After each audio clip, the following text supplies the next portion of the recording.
My name is Lee Hooker. And I'm Tim Hooker.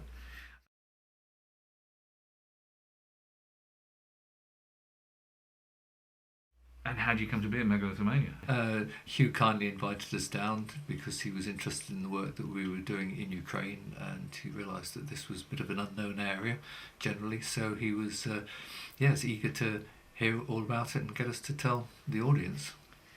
And let's talk in broad terms first of all about megalithic sites generally. Why do you think that the ancients went to such trouble to build them?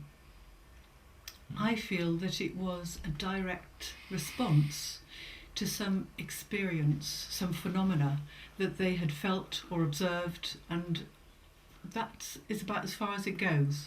I don't think we want to overcommit ourselves. But what seems to be interesting is that the megalith building, as far as we can tell, was happening simultaneously across the world, and day by day more and more sites seem to be being revealed. And a lot of sites we know took place at certain latitudes across the earth.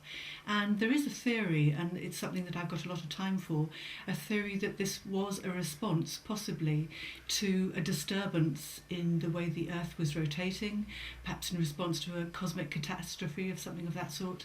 And a lot of the records that are to do with rock art, to do with megaliths, seem to record the fact that people across the globe were seeing the same phenomena, and one would tend to expect that therefore they were looking at the skies, and that the megaliths, from the astronomical and celestial alignments that are so strongly associated with them, would seem to be a response to, oh crikey, we really need to be keeping an eye on the heavens.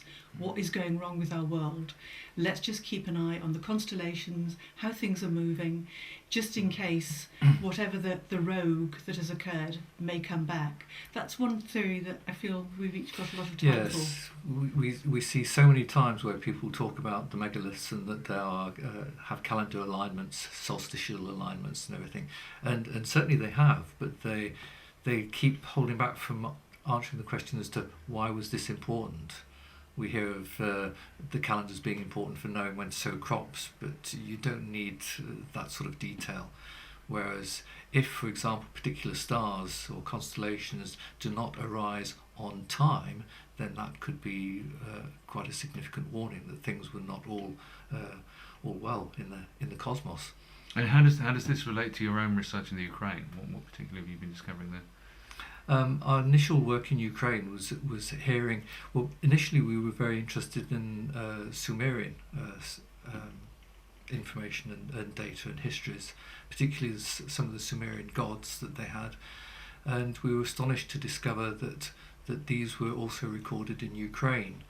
But whereas in Sumer the records of writing go back to sort of like 3400 BCE, our friends in Ukraine were saying, well, we have these Sumerian gods recorded in Proto-Sumerian writing, and this dates back 6000, 12,000 BCE, even back to 22,000 BCE. And we've also got symbols writing recording the name of the culture as Aratta, on mammoth skulls in red ochre, excuse me, and that's carbon dated at 44,000 BCE.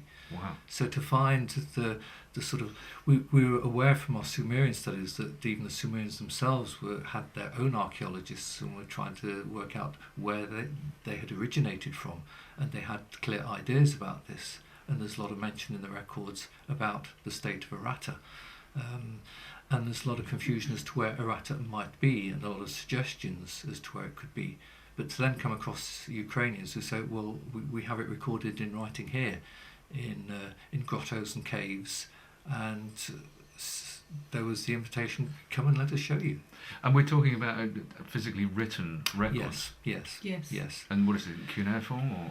It's proto-cuneiform.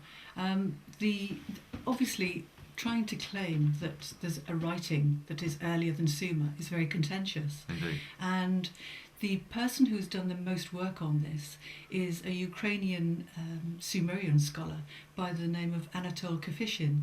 And Kafishin went to the most ancient site in Ukraine, a site called Stone Grave. And at Stone Grave, there is this series of grottos that Tim was talking about.